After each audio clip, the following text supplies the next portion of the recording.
बिहार विधानसभा चुनाव से पहले महागठबंधन में सीट बंटवारे को लेकर विवाद गहराता जा रहा है।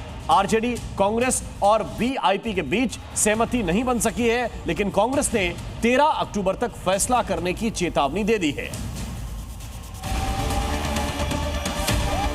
बिहार विधानसभा चुनाव से पहले महागठबंधन के अंदर सीट बंटवारे को लेकर घमासान मचा हुआ है।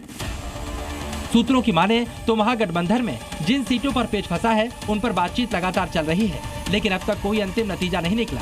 कांग्रेस ने आरजेडी को साफ संदेश दिया है, किसी भी हाल में 13 अक्टूबर तक सीट बंटवारे का फैसला कर लिया जाए, वरना पार्टी अपने उम्मीदवारों का ऐलान खुद करेगी। सीट बंटवारा प्रायः हो चुका है, लेकिन अंतिम समय में जो टीदिंग प्रॉब्लम रहता है वो सब पार्टी में, एनडीए में भी है, इधर भी रहता है, लेकिन 1 से 2 दिन में सब घोषणा हो जाए।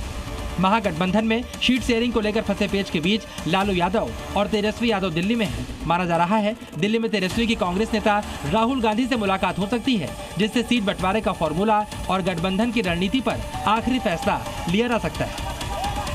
गठबंधन हो जाएगा, आज गठबंधन हो जाएगा, बात हो रही है।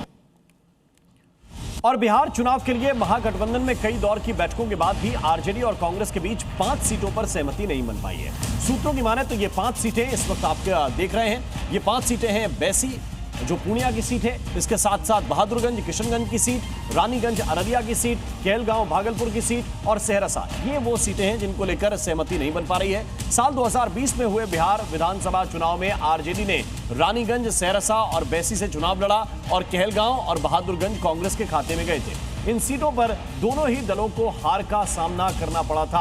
अब सूत्रों के मुताबिक आरजेडी कांग्रेस से कहलगांव और बहादुरगंज ये दोनों सीटें लेना चाहती है, जबकि कांग्रेस इनके बदले में रानीगंज, सहरसा और बैसी की डिमांड कर रही है। ये पिछली बार का जो आंकड़ा है वो इस वक्त आपके सामने है और इसीलिए इन 5 सीटों पर पेच फंसा हुआ है। अभी तक कोई स्पष्ट फैसला हो नहीं सका है।